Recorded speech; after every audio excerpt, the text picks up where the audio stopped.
देश में मानसून की धमाकेदार एंट्री के साथ ही मौसम का मिजाज पूरी तरह बदल गया है। दिल्ली एनसीआर में शुक्रवार को भी तेज बारिश का अनुमान है, जिससे तापमान गिरेगा। हिमाचल प्रदेश में तबाही मची हुई है, 46 सड़कें बंद हो चुकी है। मौसम विभाग ने गोवा, कोंकण और साउथ गुजरात के लिए रेड अलर्ट जारी किया है और लोगों को भारी आफत का सामना करना पड़ सकता है। तो आइए आपको बताते हैं देश में अभी कहां पर मौसम का कैसा हाल है। नमस्कार, मैं हूं आकांक्षा, आप देख रहे हैं न्यूज 18 का डिजिटल प्लेटफॉर्म।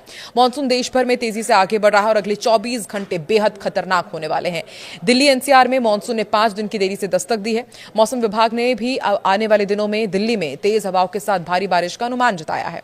इस भारी बारिश के बाद तापमान में भारी गिरावट आएगी और लोगों को उमस से राहत मिलेगी। हिमाचल प्रदेश में भी भारी बारिश के बाद हालात बिगड़े हुए हैं। वहां 46 सड़कें बंद हो चुकी हैं। शिमला मौसम केंद्र ने पहाड़ों पर भारी से बहुत भारी बारिश की चेतावनी दी है।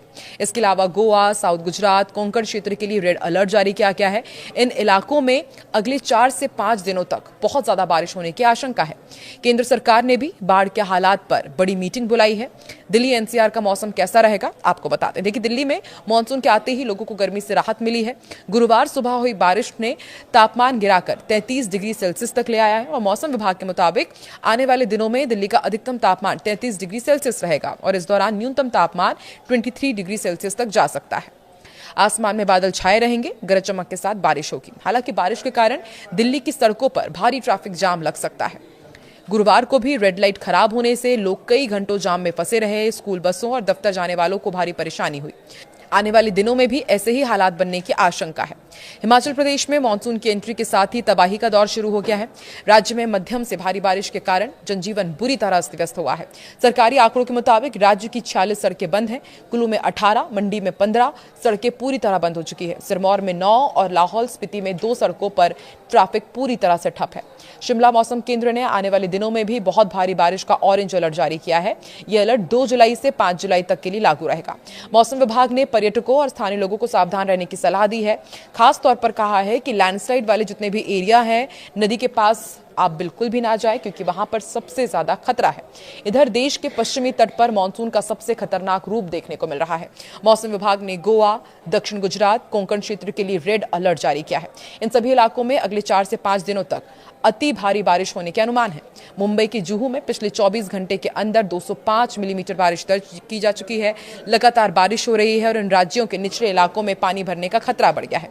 प्रशासन ने राहत और बचाव टीमों को पूरी तरह अलर्ट पर रखा और इसके साथ ही राजस्थान में भी मानसून 7 दिनों की देरी से पहुंच गया है।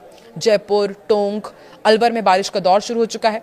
प्रधानमंत्री नरेंद्र मोदी ने बाढ़ और सूखे से निपटने के लिए क्या प्लान बनाया है वो भी आपको बता देते हैं। देखिए, देश में एक तरफ बाढ़ और दूसरी तरफ कम बारिश को लेकर केंद्र सरकार एक्शन में है। पीएम मोदी की अध्यक्षता में केंद्र कैबिनेट की अहम मीटिंग हुई। इस मीटिंग में देश के मौसम और उत्तर पूर्व में आई बाढ़ के हालात की समीक्षा की गई। पीएम मोदी ने सभी मंत्रालयों को आपस में तालमेल बनाकर काम करने के निर्देश दिए हैं। उन्होंने कृषि, पानी और बिजली सप्लाई पर पड़ने वाले असर से निपटने के लिए एडवांस प्लान बनाने को कहा है। मौसम विभाग ने जुलाई में देश के कुछ हिस्सों में सामान्य से कम बारिश का भी अनुमान लगाया है। केंद्रीय कृषि मंत्री शिवराज सिंह चौहान और किरण रिजिजू असम और अरुणाचल प्रदेश के बाढ़ प्रभावित इलाकों का दौरा भी कर रहे हैं। साथ ही दिल्ली एनसीआर को लेकर एक और अलर्ट आया है। ओजोन परत की वजह से बारिश के बाद प्रदूषण बढ़ने की भी संभावना जताई गई है। मौसम विभाग के अनुसार जून के आखिरी दिन मानसून मध्य प्रदेश के कई हिस्सों के अलावा उत्तर प्रदेश, उत्तराखंड, हिमाचल प्रदेश और लद्दाख तक पहुंच गया है और अब अगले 48 घंटों में इसके गुजरात के कुछ हिस्सों में और इसके ही साथ दिल्ली, एनसीआर, हरियाणा और पंजाब में दस्तक देने की उम्मीद है। वहीं 3 से 5 जुलाई के बीच विदर्भ, मध्य प्रदेश, गुजरात और दक्षिण पूर्वी राजस्थान में भारी बारिश के संकेत हैं। पूर्वोत्तर राज्यों में भी झमाझम बारिश का दौर जारी रहने की संभावना है। मौसम एक्सपर्ट्स का कहना है कि मानसून के दौरान राहत जरूर मिलेगी, लेकिन बारिश का मौसम खत्म होने के बाद दिल्ली एनसीआर के सामने एक नई चुनौती खड़ी हो सकती है। ओजोन लेयर की वजह से मानसून के बाद प्रदूषण बढ़ सकता है और एक्सपर्ट्स बताते हैं कि कई लोग ओजोन प्रदूषण और ओजोन लेयर को एक ही मान लेते हैं, जबकि दोनों अलग अलग हैं। पृथ्वी के ऊपरी वायुमंडल में मौजूद ओजोन लेयर हमें सूर्य की जितनी भी हानिकारक पैराबैंगनी किरण होती है उनसे बचाती है। इसके विपरीत जमीन के पास बनने वाला ग्राउंड लेवल ओजोन एक प्रदूषक गैस होता है जो लोगों की सेहत के लिए नुकसानदायक मानी जाती है। पिछले 6 साल के आंकड़ों के अनुसार Delhi NCR ground level ozone प्रदूषण का सबसे बड़ा हॉटस्पॉट बन चुका है। इसके अलावा चंडीगढ़, जयपुर, अहमदाबाद, मुंबई, चेन्नई और बेंगलुरु जैसे शहरों में भी इसका स्तर बढ़ रहा है। सितंबर से नवंबर के बीच जब मानसून कमजोर पड़ जाता है तेज धूप के साथ वाहनों और उद्योगों से निकलने वाली गैस आपस में रासायनिक प्रतिक्रिया करती है, तब ओजोन का स्तर तेजी से बढ़ सकता है। बारिश की वजह से गर्मी से राहत मिल सकती है, लेकिन आने वाले महीनों में वायु प्रदूषण बढ़ सकता है, जो सेहत के लिए ठीक नहीं है। एक्सपर्ट्स का कहना है कि प्रदूषण प्रभावी उपाय ही भविष्य में ओजोन के बढ़ते खतरे को कम कर सकते हैं। तो देखिए, एक तरफ कम बारिश, दूसरी तरफ मूसलाधार बारिश और अब ओजोन प्रदूषण की बात सामने आ रही है। ऐसे में बहुत ज्यादा जरूरी है कि आप सावधान रहें, अपना ख्याल रखें।